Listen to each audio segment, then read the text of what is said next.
Hey, what's up guys, MugenLord here, and today we're going to talk about the Video Game Awards. Yes, I know, we already here. It's that time of year. Video Game Awards is around every December, I believe, the 12th or 13th, you can correct me if I'm wrong.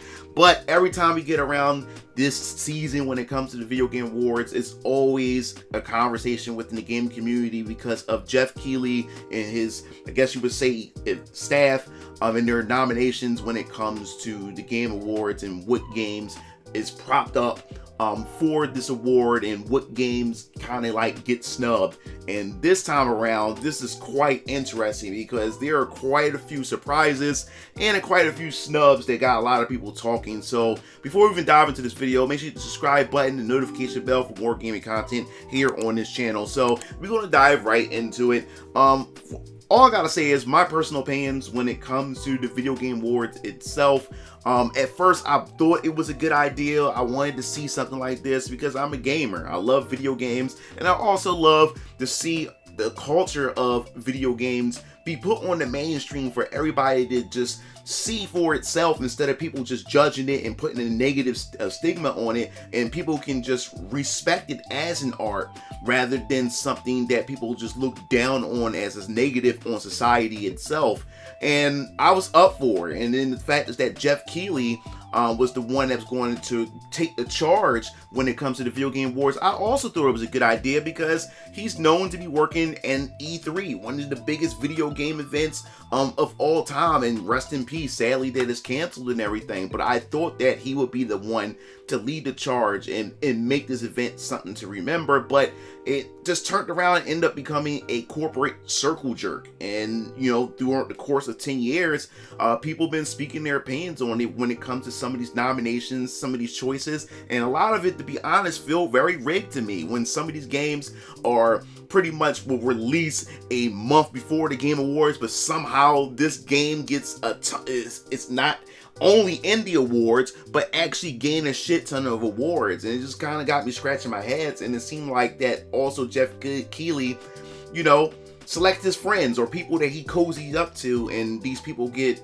you know, accolades and raves and stuff, and it kind of like ignores a lot of, you know, the gamer sentiment and what they believe and what they feel should be nominated for these spots. And not only that, Jeff Keighley with this the Summer Game Fest, which is something that was supposed to replace or be a compliment to E3, and that's also just like suck as well. And the fact is that Jeff Keighley even snubbed E3 to prop up his event is kind of like a shade thrown at the game community as well, especially when the event that he has in hosting is not that great itself. And you know, and I voiced my opinion on that. You can go check those videos out as well. But not only that, Jeff Keighley has also decided recently that he wanted to get the Game Awards trademarked, which means that he's trying to shut out competition when it comes to any other entity that tries to come in and host a real Game Awards or Game Awards that's in competition with them. So I just think it's just shitty all in general. So let's talk about the nominations, because I know that's why a lot of you guys are here. I just want to just give you my thoughts and opinions. Sorry for rambling about that, but Jeff Keighley he just sucks, man. It just gets on my nerves, and especially when it comes to the Game Awards and the way he runs business and the things that he does. But let's just talk about this year. Where are their nominations for this year? And I'm quite surprised, especially when you look at this list. And it's a list that I wasn't really expecting at all because of, you know, my sentiments towards, you know, particular companies that I enjoy and that I grew up and love and respected. But let's go over the nominations. We have Astrobot. This next title, Balatro, never heard of it. I know it's an indie card game or something like that. Never heard of it. Then we have Black Myth Wukong, and we have this one right here, which is causing the spark of the controversy for the Game Awards itself, and we're going to talk about that in a second. But it's Elden Ring Shadow of the Erdtree, which is DLC, a DLC expansion pack. Yes, DLC has been added to the category for Game of the Year. We're going to talk about that in a bit. And then Final Fantasy VII Rebirth, and also Metaphor ReFantazio, which I am surprised. It's been something that people have always wanted to see Atlas be up there as far as Game of the Years instead of being the best of this genre. they would like it to be one of the best games of the year, especially on a mainstream platform such as the Video Game Awards.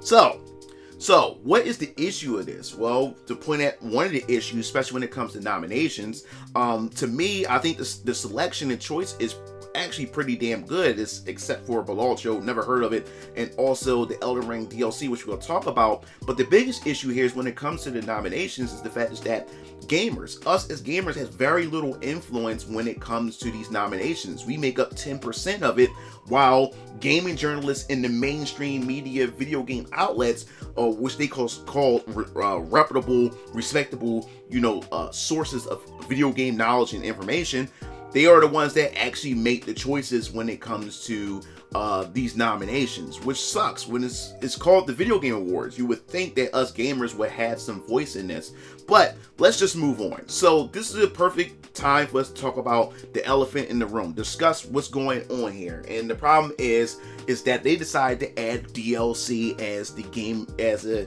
game for Game of the Year, which have a lot of people baffled and scratching their heads when it comes to that, because a lot of people saying that, hey, like, this has never been something that was ever done before. Why are they going to do it now? And then when you look at the list of games, it kind of makes sense. And we're going to talk about this in a separate video, but you notice that this time around at this Game Awards, which I was very, very surprised, is that we see nothing but Eastern Studios this time around that's on the Game of the Year, as Game of the Years for the Game Awards. This is something that I've never seen. And the thing is, it also goes to show where the current state that we're in when it comes to AAA gaming from Western studios and Eastern studios. You really don't see not one Western studio that's AAA wise that's on this list for Game of the Year. Eastern Studios is just dominating. We're going to talk about that in a separate video. I don't want to get ahead of myself because I think this is very important that we need to talk about that.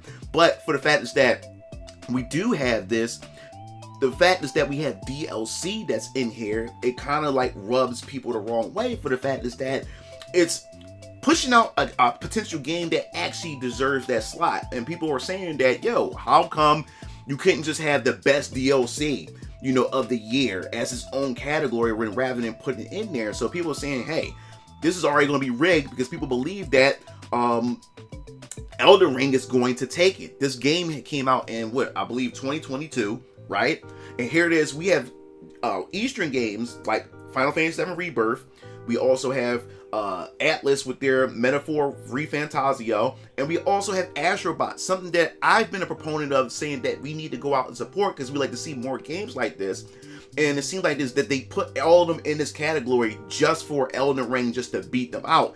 So now you can't choose any of them. You can just choose Elden Ring, and the rest of these games that people were really advocating for won't get the award. So it's kind of like to just delete that. So it's kind of like how it's good to see these Japanese IPs or Eastern IPs on here, but we already have a game that already won an award back in 2022, so the game is pretty old now, and here it is, now they put an expansion on here just to rule out the games that people actually want to see. And another thing that really got people upset is the fact that Stellar Blade is down there. So people feel as though that Elden Ring expansion was pretty much put in place just to snub, games like Stellar Blade, which is a very divisive game. We've known that. We covered it here on this channel, and the fact is that it's not on the Game of the Year, despite it does have nominations for Best Action RPG, I believe, and also music composition.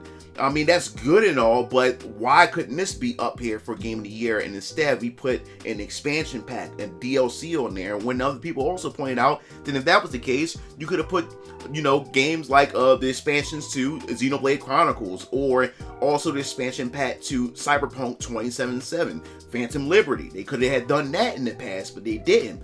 So people are saying like something is up here. They think this is more like them being malicious than them actually wanting to celebrate Eastern games being up here for the Game Awards. So that's interesting.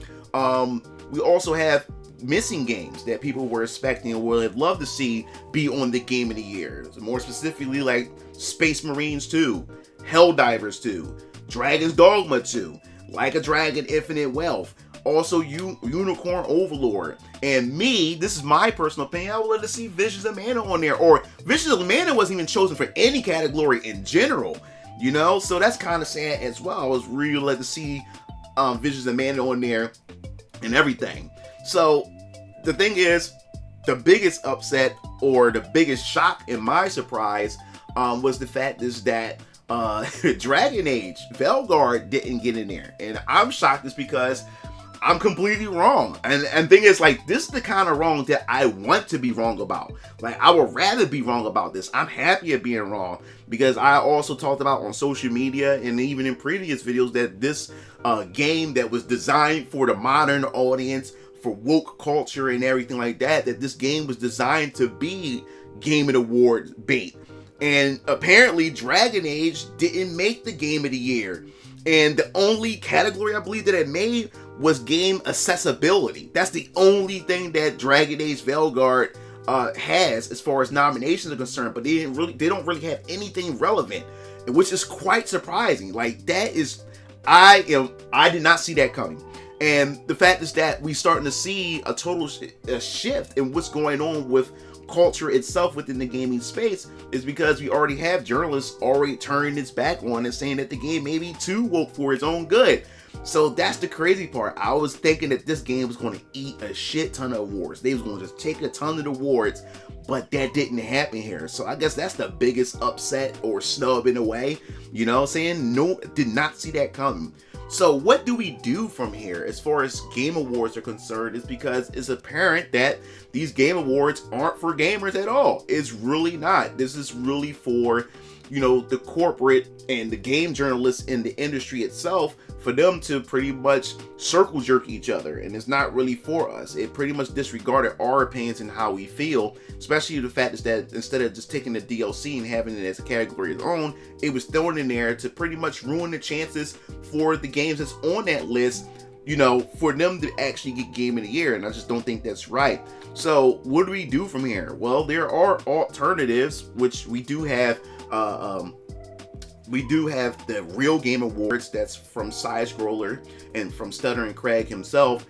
You can definitely go check that out, and they're trying to actually do something for the gamers and the gamers to actually, you know, give their input. And it's kind of funny that since this is actually a thing, and then you just hear about Jeff Keighley wanting to trademark the Game Awards. So isn't that to like snub people like Stuttering Craig and Side Scrollers for doing something like that? So it's just kind of funny how all this is all coming together. But looking at that list, it says a lot about the current state of gaming when it comes to Western studios and AAA games and Eastern studios and AAA games. And the fact is that out of all the games that released from Western studios, not one of them made it on the Game of the Year list, but most of it's from Eastern studios. And that's crazy, and that's something we're going to talk about in a later video. But I definitely want to hear your thoughts in the comment section below. What do you think about this whole entire situation, about having Elden Ring DLC, the expansion, the Erd Tree, in the category for Game of the Year? I just think that just mind-boggling instead of having its own category of its own.